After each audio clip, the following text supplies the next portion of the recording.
Civil engineering ഉദ്യോഗാർത്ഥികൾക്ക് ഉള്ള അവസരം വലിയൊരു അവസരമായിരുന്നു LSTD അസിസ്റ്റന്റ് എഞ്ചിനീയർ. പരീക്ഷ കുറച്ച് ആവറേജ് ആയതുകൊണ്ട് തന്നെ ഒരുവിധം ആൾക്കാർ, ഒരു 80% ആൾക്കാരും പ്രതീക്ഷിച്ച പോലെ പെർഫോം ചെയ്യാൻ പറ്റിയിട്ടില്ല എന്നൊരവസ്ഥയിലാണ്. അപ്പൊ ഇനി ഏതാണ് അടുത്ത പരീക്ഷ എന്ന രീതിയിൽ ഒരുപാട് ക്വസ്റ്റ്യൻസ് നമ്മുടെ വീഡിയോസിന്റെ താഴെയും അതുപോലെ തന്നെ മെസ്സേജസ് ആയിട്ടും വരുന്നുണ്ട്.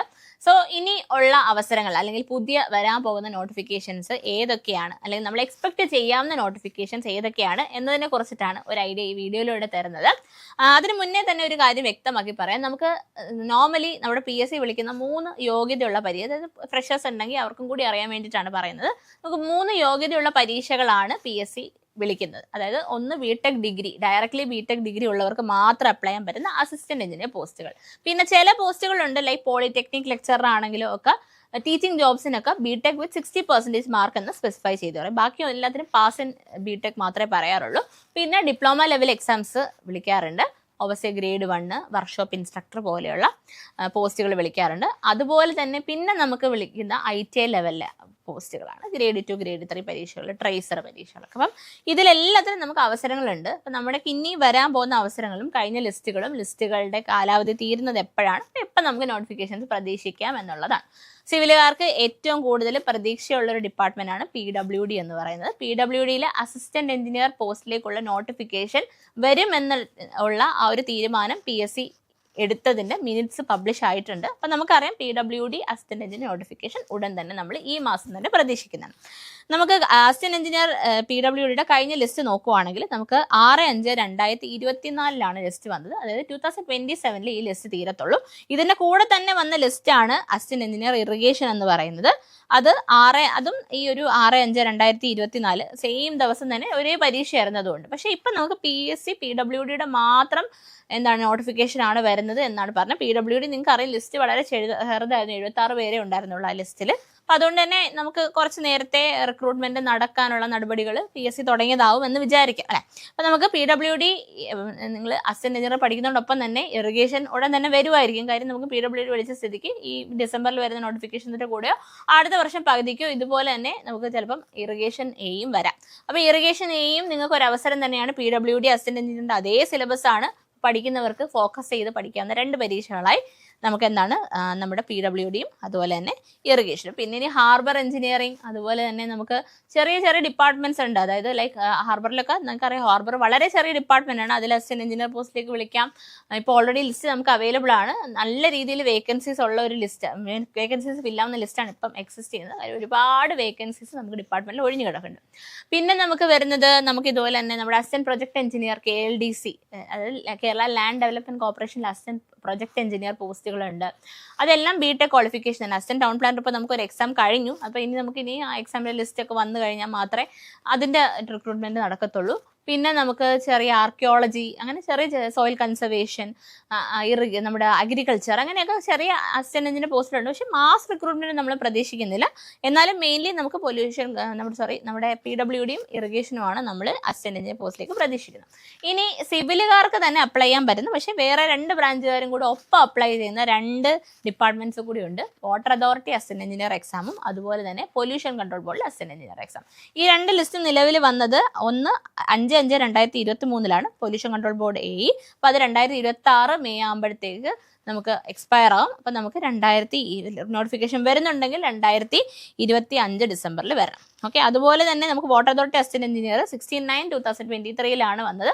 അത് നമുക്ക് 2026 എക്സ്പയർ ആവുന്നതുകൊണ്ട് 25 ഡിസംബറിൽ ഉറപ്പായും നോട്ടിഫിക്കേഷൻ വരാൻ സാധ്യതയുള്ള. അപ്പം ഞാൻ പറഞ്ഞ കുറച്ച് അസിസ്റ്റന്റ് എഞ്ചിനീയർ പോസ്റ്റുകളിൽ ഉടൻ തന്നെ നമ്മൾ പ്രതീക്ഷിക്കുന്നത് എന്ന് പറഞ്ഞാൽ നിങ്ങൾക്ക് ഹോപ്പോടുകൂടി പഠിക്കാൻ പറ്റുന്നത് PWD ഇറിഗേഷൻ, അതുപോലെ തന്നെ നമുക്ക് പൊല്യൂഷൻ കൺട്രോൾ ബോർഡും നമ്മുടെ വാട്ടർ അതോറിറ്റിയും. ലിസ്റ്റ് എക്സ്പയർ ആവുന്നുണ്ട്. വാട്ടർ അതോറിറ്റി ഇതുപോലെ തന്നെ നല്ല രീതിയിൽ റിക്രൂട്ട്മെന്റ് അല്ലെങ്കിൽ നല്ല രീതിയിൽ അഡ്വൈസ് പോകുന്നൊരു പോസ്റ്റ് തന്നെയാണ്. പിന്നെ നമുക്ക് ഞാൻ നേരത്തെ പറഞ്ഞ ചെറിയ ചെറിയ ഡിപ്പാർട്ട്മെന്റ്സ് ലൈക്ക് സോയിൽ കൺസർവേഷൻ ഉണ്ട്, അഗ്രികൾച്ചർ എഞ്ചിനീയറിംഗ്, അതിൽ കുറച്ച് അഗ്രികൾച്ചറിന്റെ പോർഷൻസ് ഒക്കെ പഠിക്കാൻ കാണും. Assistant project engineer KLDC, housing board ഇപ്പോൾ ഓൾറെഡി നമുക്ക് വന്നിട്ടുണ്ട്. അങ്ങനെയുള്ള ചെറിയ വേക്കൻസികളോട് കൂടിയ നോട്ടിഫിക്കേഷൻസ് ആണ് ഉള്ളത്. അപ്പോൾ ഇതാണ് BTech ലെവല് നമുക്ക് ഇനി PSC വിളിക്കാവുന്ന പരീക്ഷകളെന്ന് പറയാം. ഇനി ഡിപ്ലോമ ലെവലിലേക്ക് വരാം. ഡിപ്ലോമ ലെവല് മെയിൻലി നമുക്ക് Kerala state electricity board KSCB sub engineer civil list വന്നത് നമുക്ക് 2027 പക്ഷെ നമുക്ക് ലിസ്റ്റ് എക്സ്പയർ ആവുന്നതെന്ന് വെച്ച് കഴിഞ്ഞാൽ വന്നത് 2024 എക്സ്പയർ ആവുന്നത് 2027 അപ്പോൾ 2027 എക്സ്പയർ ആവണമെങ്കിൽ 2026 പകുതി ആകുമ്പോഴത്തേക്ക് നമ്മൾ ആ ഒരു നോട്ടിഫിക്കേഷൻ, അതായത് അടുത്ത വർഷം നിങ്ങളിപ്പം ഒരു വർഷം PSC വേണ്ടി ഡെഡിക്കേറ്റ് ചെയ്യുവാണെങ്കിൽ അതിൽ നമ്മൾ പറഞ്ഞ PWD, ഇറിഗേഷൻ AE, PCB, അതുപോലെ തന്നെ നമ്മുടെ വാട്ടർ അതോറിറ്റി, അതിൻ്റെ കൂടെ തന്നെ നിങ്ങൾക്ക് ആ പരീക്ഷകളൊക്കെ എഴുതി, അതായത് നിങ്ങൾ അടുത്ത വർഷം ഒരു പകുതിക്കായിരിക്കും ഈ PWD അസിസ്റ്റന്റ് എഞ്ചിനീയറും ഈ ഇറിഗേഷനും ഒക്കെ എഴുതിയിട്ട് വെയിറ്റ് ചെയ്യുക. അപ്പം തന്നെ നമുക്ക് അടുത്ത ഉടനെ വരാൻ പോകുന്ന നോട്ടിഫിക്കേഷനാണ് KSEB സബ് എഞ്ചിനീയർ. അപ്പം നമ്മൾ ഇതിന് പഠിക്കുന്ന ആ ഒരു പേസോട് കൂടി തന്നെ ആ ഒരു പരീക്ഷ നമുക്ക് എഴുതാം. ടെക്നിക്കൽ എക്സാംസിന്റെ പ്രത്യേകം നിങ്ങൾക്ക് അറിയാം, അഡ്വൈസ് കൈ വന്നാൽ മാത്രമാണ് നമുക്ക് ജോലി കിട്ടിയെന്ന് 100% ഉറപ്പിക്കാൻ പറ്റുക. ലിസ്റ്റിൽ ഒന്നാമത് വന്നാലും രണ്ടാമത് വന്നാലും നമുക്കറിയാം വേക്കൻസീസ് എത്ര ഒത്തിരി അങ്ങ് ബൾക്ക് നമ്മുടെ ജനറൽ PSC പോലെയൊന്നും വരത്തില്ല. അപ്പം അതുകൊണ്ട് തന്നെ നമുക്ക് അങ്ങനെയുള്ള ഒരു പോസ്റ്റാണ് KSEB സബ് എഞ്ചിനീയർ. അപ്പം ഈ ഒരു AE എക്സാംസ് പഠിച്ചു കഴിഞ്ഞാൽ KSEB സബ് എഞ്ചിനീയർ നമുക്ക് അപ്ലൈ ചെയ്യാനായിട്ടും എഴുതാനായിട്ടും സാധിക്കും. അതായത് ഡിപ്ലോമ ലെവൽ മതി.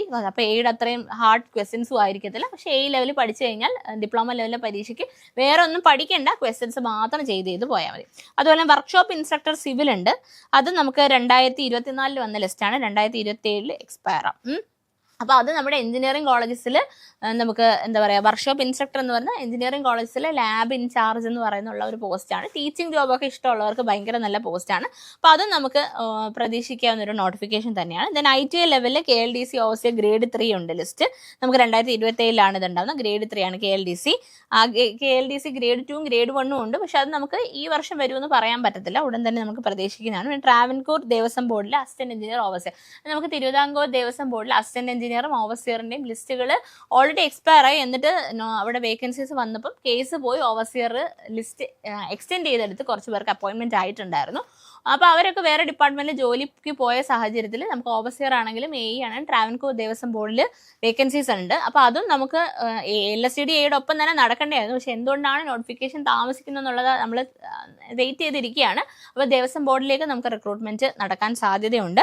പക്ഷെ അത് നമുക്ക് ഹിന്ദുസിന് മാത്രമേ അപ്ലൈ ചെയ്യാൻ പറ്റത്തുള്ളൂ. ബട്ട് സ്റ്റിൽ AE പോസ്റ്റിലേക്കൊക്കെ നല്ലൊരു ജോലിയാണ്. പിന്നെ നമുക്ക് കേരള സ്റ്റേറ്റ് കൺസ്ട്രക്ഷൻ കോർപ്പറേഷൻ ഉണ്ട്. അവിടെ നമുക്ക് ഓവർസിയർ ഗ്രേഡ് 1 ഗ്രേഡ് 2 ട്രേസർ അങ്ങനെയൊക്കെയുള്ള പോസ്റ്റുകളിലേക്ക് വിളിക്കാറുണ്ട് ITI ലെവലിലെ പരീക്ഷകൾ. അപ്പോൾ ഇത് ശരിക്കും പറഞ്ഞാൽ ഞാൻ പറഞ്ഞല്ലോ, നമുക്ക് ചിലപ്പോൾ ചെറിയ ഡിപ്പാർട്ട്മെന്റ്സിൽ കാഷ്യൂ ഡെവലപ്മെന്റ് കോർപ്പറേഷൻ ഉണ്ട്, അതുപോലെ തന്നെ അഗ്രോ ഇൻഡസ്ട്രീസ്, അങ്ങനെ കുറേ ചെറിയ ഡിപ്പാർട്ട്മെന്റ്സ് ഉണ്ട്. ഇതിലെല്ലാം ഓവർസിയർ, കാഷ്യൂ ഡെവലപ്മെന്റ് കോർപ്പറേഷൻ ഉണ്ട്. ഇതിലൊക്കെ നമുക്ക് ഓവർസിയർ പോസ്റ്റുകളിലേക്ക് വരാറുണ്ട്. ഓവർസിയർ പോസ്റ്റുകൾ ഇങ്ങനെ വന്നുകൊണ്ടേയിരിക്കും. മേജറായിട്ട് അസിസ്റ്റന്റ് എഞ്ചിനീയർ പോസ്റ്റുകൾ BTech കഴിഞ്ഞവരെ നോക്കുന്നവർക്ക് PWD ഇറിഗേഷനുമാണ്. പിന്നെ PWD ഇറിഗേഷൻ്റെ ഓവർസിയർ എക്സാംസ് നമുക്ക് ഇപ്പോൾ നടക്കുന്നുണ്ട്. ലിസ്റ്റൊക്കെ ഇനി വീണ്ടും എക്സ്പയർ ആവാനുള്ള ടൈമുണ്ട്. പക്ഷേ ഓവർസിയർ എക്സാംസിന് ബൾക്കായിട്ട് വലിയ ഡിപ്പാർട്ട്മെന്റ്സ് എന്ന് പറയാൻ നമുക്ക് KLDC ആണുള്ളത്. ബാക്കിയൊക്കെ നമ്മൾ ഇനി വെയിറ്റ് ചെയ്തിരിക്കേണ്ടി വരും. അപ്പം നമുക്ക് മനസ്സിലായല്ലോ, നിങ്ങൾക്ക് ഇനി നോട്ടിഫിക്കേഷൻസ് വരാൻ സാധ്യതയുള്ള ഒരുപാട് പോസ്റ്റുകളുണ്ട്.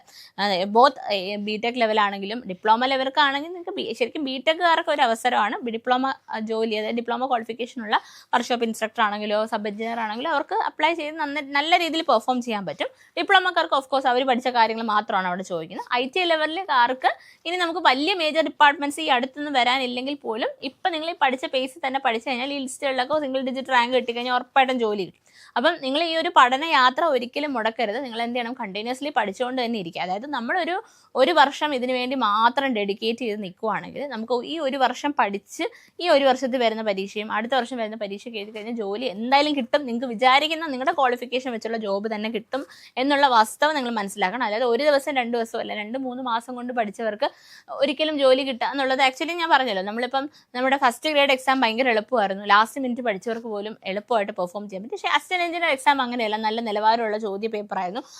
കാലങ്ങളായിട്ട് വ്യക്തമായ രീതിയിൽ തയ്യാറെടുത്തവർക്ക് മാത്രമേ നമുക്ക് ആ ഒരു പരീക്ഷയ്ക്ക് നല്ല സ്കോർ നേടാൻ പറ്റത്തുള്ളൂ. അപ്പോൾ നിങ്ങൾ ഈ ഒരു വാസ്തവം മനസ്സിലാക്കുക. എക്സാം എങ്ങനെയാണെന്ന് നമുക്ക് പ്രഡിക്റ്റ് ചെയ്യാൻ പറ്റത്തില്ല, അവിടെ നമുക്ക് പല ഫാക്ടേഴ്സ് വരും. അപ്പോൾ അതുകൊണ്ട് നമ്മുടെ ചിട്ടയായിട്ടുള്ള പഠനം കൊണ്ടുപോകാന്നുള്ളതാണ്. അപ്പോൾ ലോങ് ടേമിൽ നിങ്ങൾക്ക് വരുന്ന എക്സാംസ്, അത് മാത്രമല്ല സെൻട്രൽ ഗവൺമെന്റിലാണെങ്കിലും RRB നമുക്ക് നോട്ടിഫിക്കേഷൻ ഉടൻ തന്നെ വരുന്ന മാസങ്ങളിൽ പ്രതീക്ഷിക്കാം. SSC ഓൾറെഡി നോട്ടിഫൈഡ് ആണ്. അപ്പോൾ ഇങ്ങനെയുള്ള അവസരങ്ങൾ നമ്മുടെ മുന്നിലുള്ള നമ്മൾ ഒരു എക്സാം ഫോക്കസ് ചെയ്യാതെ മൾട്ടിപ്പിൾ എക്സാംസ് ഫോക്കസ് ചെയ്ത് പഠിക്കുന്നതാണ് ഏറ്റവും വൈസായിട്ടുള്ള ഡിസിഷൻ. അപ്പോൾ നിങ്ങൾ അങ്ങനെ ഒരു വർഷത്തേക്ക് വേണ്ടിയിട്ടല്ലേ 2 വർഷം വരുന്ന എക്സാംസ് നോക്കുന്ന ഉദ്യോഗാർത്ഥി ആണെങ്കിൽ നമ്മുടെ എൻട്രിയിൽ സിവിൽ ഫൗണ്ടേഷൻസ് കോഴ്സ് ഉണ്ട്. അതായത് നിങ്ങൾ തിയറി എക്സാംസ് ഒക്കെ എഴുതി BTech ജസ്റ്റ് പാസ് ഔട്ട് ആയിട്ടുള്ള ഉദ്യോഗാർത്ഥികളാണ്. അതിൽ നിന്ന് നിങ്ങൾ എങ്ങനെ പെട്ടെന്ന് ഒബ്ജക്റ്റീവ് എക്സാംസിലോട്ട് സ്വിച്ച് ചെയ്യാം, അവിടെ നിങ്ങൾ ശ്രദ്ധിക്കേണ്ട കാര്യങ്ങൾ എന്തൊക്കെയാണ്. നമ്മൾ ചിലപ്പോൾ തിയറിക്ക് പഠിച്ച പോലെ അല്ല ഒബ്ജക്റ്റീവ് എക്സാമിന് പഠിക്കണം, 100% അങ്ങനെയല്ല.